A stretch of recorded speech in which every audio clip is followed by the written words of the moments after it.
Le sang très précieux de Jésus-Christ nous fortifie dans le sacrement de la confirmation.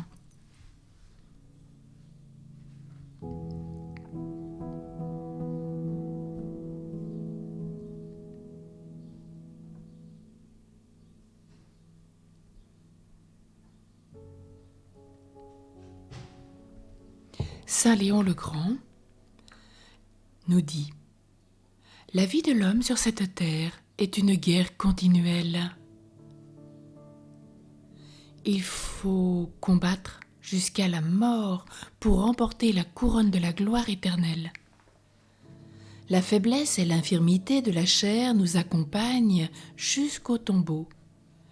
Les grands dangers sont fréquents, les assauts des ennemis sont continuels, les passions sont vives et ne cessent jamais de nous livrer des combats. Nous avons à combattre avec un monde trompeur qui, avec ses vanités, nous tend des pièges de toutes parts. Nous avons à vaincre une chair rebelle qui fait toujours la guerre à l'esprit. Nous avons à terrasser un lion furieux, le démon, qui cherche toujours à nous dévorer. C'est pourquoi, dans la prévoyance de tant de dangers et d'assauts à essuyer de notre part, le divin Rédempteur a voulu nous fortifier avec un sacrement qui nous donne des armes pour combattre et vaincre. Ce sacrement est la confirmation, mais d'où ce sacrement tire-t-il son efficacité si ce n'est du sang très précieux répandu par Jésus et qui est redouté par l'enfer tout entier. L'agonie qu'il a soufferte, ses mortelles tristesses, la sueur de sang répandue dans le jardin, voilà ce qui fait le courage des martyrs, la force des combattants, le triomphe des vainqueurs. Et si nous ne succombons pas dans les tentations aussi multipliées, nous le devons à ce sang dont la vertu est infinie. Quel enseignement nous donne Saint Léon le Grand ? Nous nous sentons donc pleins de confiance en invoquant le sang de Jésus. Combien ce sang est terrible aux démons. Il est ce bouclier invincible qui fait tomber à nos côtés les plus puissants ennemis. D'où vient par moments en nous une si grande faiblesse qu'une légère tentation suffit pour entraîner notre chute? D'où vient que nous cédons si facilement à une passion mauvaise qui s'éveille au fond de notre cœur? Nous oublions Jésus-Christ et ses souffrances. C'est ce que nous déposons par un méprisable respect humain, ces armes dont le Sauveur nous a revêtus dans la confirmation. C'est ce que nous ne recourons pas de cœur et d'âme à son sang tout-puissant. Quelle force sentirait notre âme si dans les tentations elle invoquait le sang très précieux de Jésus, si elle avait recours à lui, si elle l'implorait? Quelle épreuve n'ont-elles pas été supportées par tant d'enfants innocents et tant de vierges armées de ce sang? Ils ont épouvanté les tyrans, triomphé dans les rudes assauts, surmonté les tourments. C'est au sang de Jésus qu'ils ont dû leur victoire. Nous, au contraire, nous sommes si faibles que par un intérêt terrestre, par crainte de déplaire aux hommes et d'être méprisés du monde, nous rougissons souvent de paraître les serviteurs du Christ. Nous faisons le mal contre la voix de notre propre conscience, et avec la pleine conscience que nous, et pleine connaissance, que nous n'agissons pas en chrétiens. Ô déplorable faiblesse, ô méprisable lâcheté, souvenons-nous donc que nous sommes les soldats du Christ. Souvenons-nous quelles armes puissantes Jésus nous a données au moyen de la confirmation et de son sang. Oui, c'est un sacrement de la confirmation si grand. Et comment il nous a marqués de ce signe adorable de sa croix qui nous rend si redoutables à l'enfer tout entier.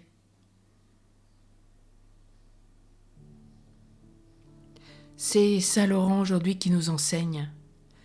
Mort en 258, lui qui fut un courageux martyr qui, au milieu même du supplice, brava son bourreau, tant il était devenu insensible aux plus cruels tourments du moment qu'il s'agissait de soutenir la foi. Or, cette force lui venait du sang très précieux de Jésus-Christ, dont il était le fidèle dispensateur. Chargé de ce temps de le faire connaître aux fidèles, comme il l'eût dit lui-même au pape Sixte II, pour faire comprendre par là combien cette qualité l'avait préparé à soutenir le martyr du feu. Enivré de ce sang divin, rempli d'une force héroïque, il donna son sang et sa vie pour Jésus-Christ, au milieu des charbons ardents, confirmant de sa mort la foi qu'il avait prêchée. Prions.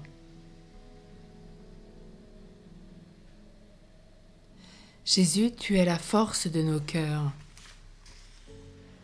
Maintenant, nous voyons bien la cause de nos chutes. Nous oublions ce sang précieux que tu as répandu pour nous fortifier dans le combat que nous avons à livrer à nos ennemis spirituels.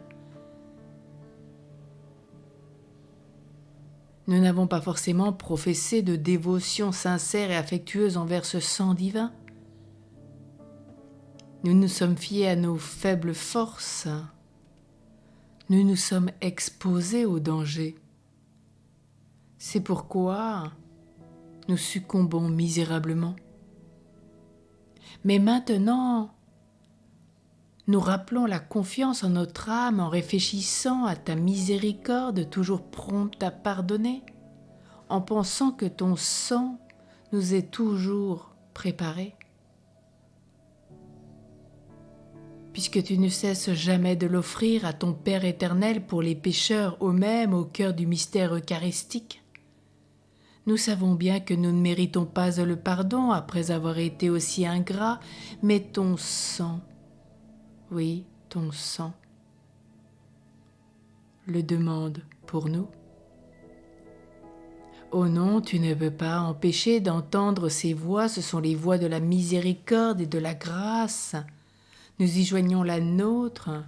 Nous te demandons miséricorde pour ce sang précieux que tu as répandu pour nous tous, passé, présent et à venir. Qu'ils servent à effacer toutes les taches de nos péchés, à nous fortifier, à nous rendre inébranlables aux assauts de nos ennemis. C'est là que réside notre force, c'est par là que nous espérons vaincre pendant la vie et à l'heure de la mort et arriver au ciel pour célébrer éternellement tes miséricordes. Source d'éternelle vie, prix et rançon de tout l'univers, nous t'adorons profondément. Nous voudrions, autant que cela dépend de nous, réparer les injures et les outrages que tu reçois des hommes, et surtout de ceux qui ont l'audace de te blasphémer. Amen.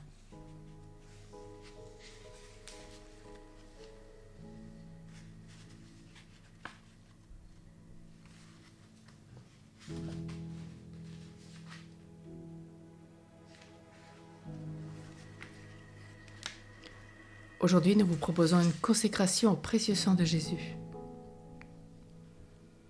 Miséricordieux Jésus, conscient de mon néant et de la grandeur divine, je me jette à tes pieds pour te remercier des nombreuses grâces que tu m'as accordées, particulièrement celle de m'avoir délivré par la vertu de ton précieux sang du pouvoir néfaste de Satan.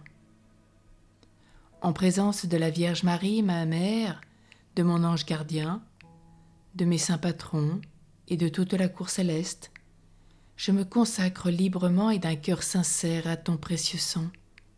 Jésus, au moyen duquel tu as sauvé le monde du péché, de la mort et de l'enfer.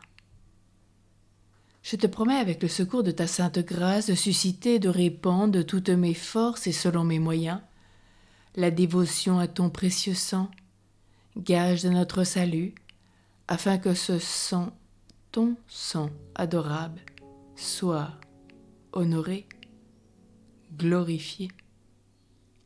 Je voudrais par ce moyen réparer mes infidélités envers ton précieux sang, signe de ton amour, et reconnaître les nombreuses profanations des hommes à l'égard de ton sang rédempteur. Ne te souviens plus de mes propres péchés, de mes froideurs et de mes ingratitudes. C'est pourquoi je t'offre, Jésus, l'amour, la vénération et l'adoration de ta très sainte Mère, de tes très disciples fidèles et de tous les saints à l'égard de ton précieux sang. Je te supplie de ne plus te souvenir de mes infidélités et froideurs passées et de pardonner à tous ceux aussi qui t'ont offensé. Asperge-moi, ainsi que toute l'humanité entière et tout homme qui le désire, ô mon divin Sauveur, afin que tous les hommes, de ton précieux sang, afin que désormais nous t'aimions de tout notre cœur, tous ensemble, nous t'aimions, ô amour crucifié, et vénérions en tout temps dignement le prix de notre salut. Amen.